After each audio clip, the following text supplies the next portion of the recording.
नमस्कार, मी सुरेखा. तारा न्यूजमध्ये आपलं स्वागत. आपण रोज माध्यमावर पाहतो की महिलांच्यावरील अत्याचाराच्या घटनेमध्ये दिवसेदिवस वाढ होत आहे.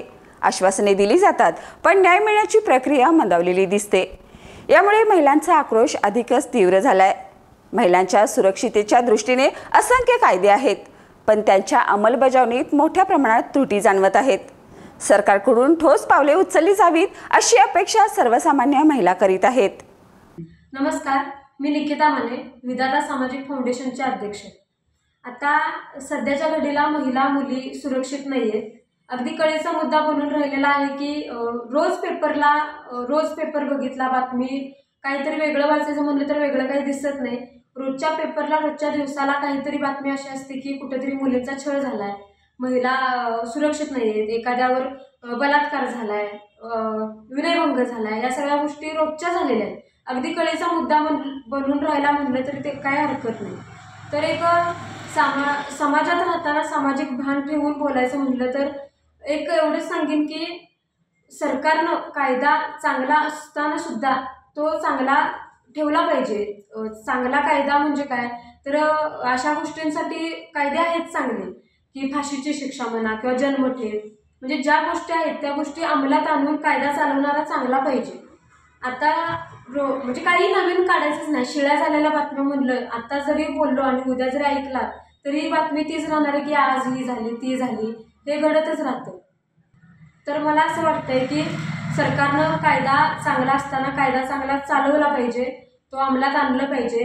आता ज्या मुलींना पण कळायला पाहिजे की चांगला म्हणजे गुड टच बॅड टच, कोण आपल्या जवळ कशा प्रकारे जवळ येतं, त्याला गुड टच बॅड टच तिथंच आपल्याला समजतो.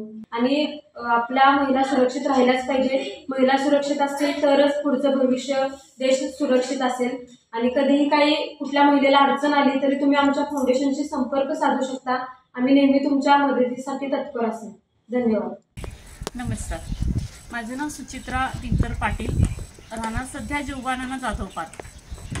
सध्या ज्या म्हणजे मुली सुरक्षित आहेत असं म्हणतात, पण सध्या मुली सुरक्षित नाही आहेत. इव्हन घरातल्या महिलाही सुरक्षित नाही आहेत. मुलींना जिथं तिथं आपण तर बघतो बदलापूर अत्याचार प्रकरण किंवा आणखीन काही शाळेत एक शिक्षकसुद्धा मुलींचा लैंगिक छळ करतात. कुठं मुली सुरक्षित आहेत? शाळेत नाहीत, घरात नाहीत. स्त्रिया ह्या पण कुणाच्या तरी मुलीच आहेत, त्याही घरी सुरक्षित नाही आहेत. सासरी अत्याचार होतो. रोज एक बातमी आपण पेपरला वाचतो की सासरच्या त्रासाला कंटाळून आत्महत्या झाली. अरे ह्याला कुठंतरी थांबवायला पाहिजे, ह्यांना कठोर शिक्षा झाली पाहिजे. नुसते तारखांवर तारखा पाडून केस कोर्टात चालवून उपयोग नाही. त्यांचा गुन्हा सिद्ध झाला त्यांना फाशी झालीच पाहिजे. त्याशिवाय ह्याला आळा बसणार नाही. कायदा अजून कठोर व्हायला पाहिजे, सुरक्षा अजून वाढवायला पाहिजे. मुलींनी मोकळा श्वास हा घ्यायला पाहिजे. मुली मोकळा श्वास कधी घेतील? जेव्हा मुलांना त्यांची जबाबदारी कळेल की बाबा घराबाहेर पडणारी मुलगी ही तुमची संधी नाही आहे, ही तुमची जबाबदारी आहे, हे तुमच्या लक्षात यायला पाहिजे. ह्या मुलांना त्यांच्या घरच्यांनीच तसं सांगायला हवं की बाबा मुलगी दुसऱ्याची असू दे स्वतःची असू दे, ती तुमची जबाबदारी आहे, तिला सुरक्षा तुम्ही द्यायला हवी. तरच मुलींचं संरक्षण होईल आणि मुली मोकळा श्वास घेऊ शकतील, निर्भयपणे वागू शकतील.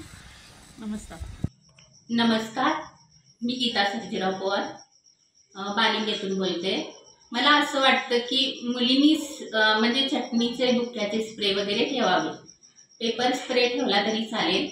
खरं मुलींनी समोर जे येईल संकट, कोणतरी येईल तो म्हणजे अत्याचारी वगैरे कोण असेल ना, त्याच्या तोंडावर मारून ना त्यांनी म्हणजे दाखवून दिलं पाहिजे की आम्ही पण महिला कमी नाहीये.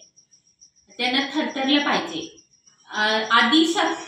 आदिशक्तीनं ज्यावेळेस संकट आलं होतं सगळ्या देवांवर, आदिशक्ती धावून गेली होती आणि 100 राक्षसांचं रक्त पिऊन तिनं जे हे केलं त्यांचं प्रतिष्ठित ठेवायला पाहिजे, म्हणजे मुलींनी ठेवायला पाहिजे. आणि दुसरी गोष्ट म्हणजे मुलींनी घरच्यांचं ऐकायला पाहिजे. रात्री येरीचं फिरू नये, बाहेर फिरायचं नाही, वेळेचा आत म्हणजे घरात असावं त्याच्यामुळं. आणि आई वडिलांचं आणि काली शक्ती माता बनायचं कधी पण. आणि त्या पुढच्याना म्हणजे कळायला पाहिजे की बाबा आम्ही पण बांगड्या जरी घालत असलो तरी आम्ही कमजोर नाहीये, एवढं करायला पाहिजे मुलींनी, असं माझं मत आहे. नमस्कार, मी सुवर्णा ओरोटे बोलते बातिल्यातून. असं माझ्या मनात असं वाटते की मेन मुलगीला शिक्षण मम्मीनं किंवा पप्पाने तिच्या असं द्यायला पाहिजे की लहानपणापासून शिक्षणातूनच लाटीकाठी असे खेळ शिकवायला पाहिजे. त्याचं शिक्षण द्यायला पाहिजे. म्हणजे ते मुलगी आहे बॅड लक शिक्षणासाठी बाहेर गेली, एकटी गेली, येता आता कोण त्रास द्यायला लागलं तर ती स्वतः त्या माणसाला अडवू शकत्या किंवा काही करू शकत्या, आपला जीव वाचवू शकत्या.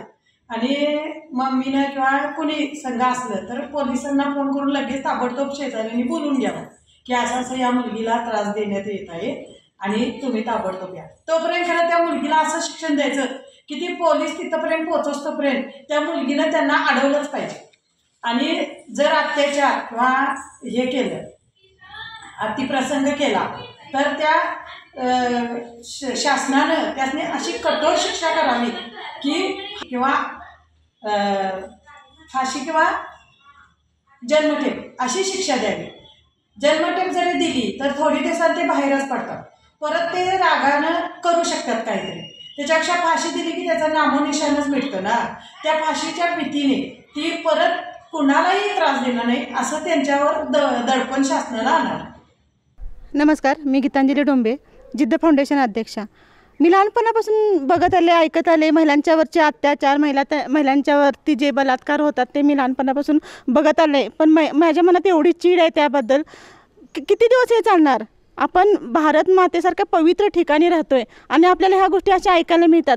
किती हे गोष्ट आहे ही की आता एक पुत्र मातेचा तिथं जवान म्हणून तिथं सीमेवरती लढतो आहे आणि एक पुत्र इथं आपल्या आई बहिणीची इज्जत लुटतो आहे. किती ऐकताना पण हे आणि वाचताना किती वाईट वाटते. मला वाटते की असा जो गुन्हा करतो आहे त्याला एवढी भयानक शिक्षा दिली पाहिजे ना की ते दुसरा कोणीही असं परत करायचं नाव नाही काढलं पाहिजे. त्याचा एक हात, एक पाय, एक डोळा पूर्ण काढून त्याच्या कपाळावरती गुन्हेगार किंवा बलात्कारी हा शिक्का त्याच्या आयुष्यभर राहिला पाहिजे, जेणेकरून त्यानं स्वतःलाही जगताना लाज वाटली पाहिजे की मी कुठल्या गोष्टीची शिक्षा मी ही आयुष्यभर भोगायला लागलो आहे. आणि पुढचा जो व्यक्ती आहे की त्यानंही करताना हे ना 10 वेळा विचार केला पाहिजे की जर मी असं केलं तर ही गोष्ट मलाही ही गोष्ट अशी भोगावी लागेल. नमस्कार, मी संगीता कांबळे, एक अभिनेत्री आहे. आत्ता या जगात एवढं भयानक प्रकार चाललेले आहेत की अन्याय, अत्याचार आणि महिलांवरचे बलात्कार शासन तिथे बसून करतंय तरी काय? आम्ही महिलांना न्याय देणार कोण? म्हणून आम्ही म्हणतोय ह्या नराधमांना तुम्ही आमच्या ताब्यात द्या. ह्या कोल्हापूरच्या महिला त्यांना काय शिक्षा देतील हे आम्ही ठरवूया. म्हणून म्हणतोय की आता हे जे अन्याय होत आहेत त्या नराधमांना जास्तीत जास्त शिक्षा अशी व्हायला पाहिजे की पुढचा व्यक्ती पुन्हा अशी गुन्हा करताना त्यानं विचार केला पाहिजे की मी हे करू का? अरे तुम्ही बघताना तुम्हाला तुमच्या आया बहिणीसमोर दिसतात की नाही? अरे घरात तुमच्या आया बहिणी आहेत, त्यांचाही विचार करत जावा जरा. आणि म्हणून म्हणते की या देशात आपल्या एवढे अत्याचार चालल्यात तर शासनाचं लक्ष आहे कुठं? फक्त आणि मोर्चा काढतात आणि तितक्यातच थांबतात. म्हणून म्हणते की लवकरात लवकर ह्याच्यावर सरकारने आमच्याकडे दखल घेतली पाहिजे आणि लक्ष दिलं पाहिजे. एवढंच मी बोलते. धन्यवाद. नमस्कार, मी Sarika Bhaskar, I am working woman आणि मी सामाजिक कार्यकर्ती आहे. आपण बघितलं तर मुलांना बाळकडू हे घरातूनच मिळत असतं.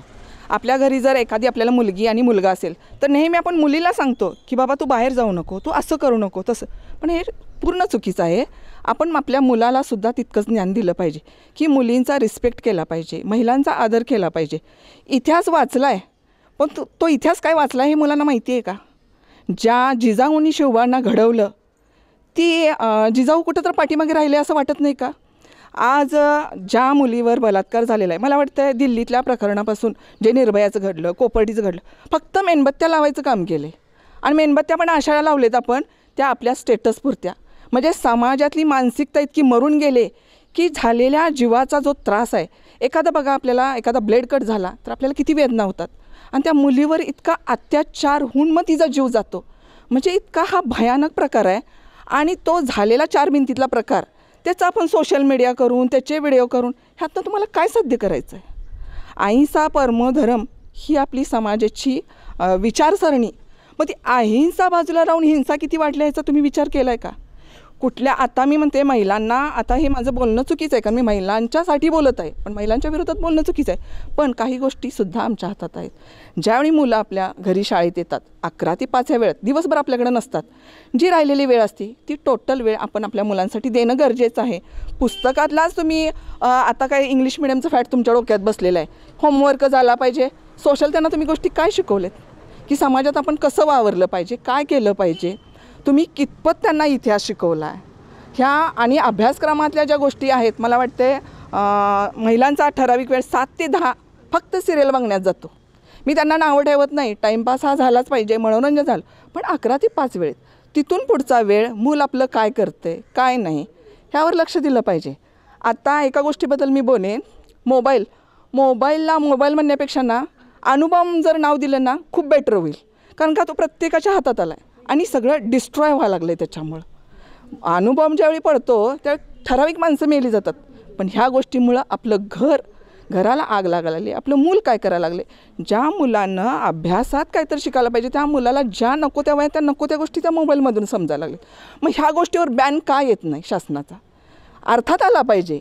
ज्या काही गोष्टी इथून पाठीमागे बघितलं असेल, कोरोनाचे मला वाटते कोरोनानं जी बंदी होती, रात्रीतनं आपण जो बंद पुकारला, संचारबंदी वगैरे केली, मग ह्या गोष्टी बॅन होऊ शकत नाहीत. ह्या जर गोष्टी आपण जर आचरणात आणल्या बऱ्याच गोष्टी होण्यापासून थांबतील. प्रत्येक आईनं आपल्या मुलाला शिकवलं पाहिजे, बायकांचा रिस्पेक्ट केला पाहिजे. आज आपण बघतोय वडिलांच्यावरती एकही शिवी तुम्हाला कुठे मिळणार नाही. का बरं असं? ज्या मातेनं तुम्हाला ही दुनिया दाखवली, तिनं तुमचं पालनपोषण केलं, तुम्हाला लहानाचं मोठं, आणि शेवटी नावाचं तुम्ही तिच्याच हे करताय, ती किती लाजरवाणी गोष्ट आहे. पुरुषांसाठी मी एक गोष्ट बोलेन की कुणाच्या तर उदरी तुम्ही जन्म घेतलेला आहे, कुणाला तर तुम्ही जन्म दिलेला आहे, कुणाच्या तर संरक्षणासाठी कोण तर तुम्हाला राखी बांधते, कोण तर तुम्हाला आदरानं बघते, तर ही गोष्ट लक्षात ठेवा.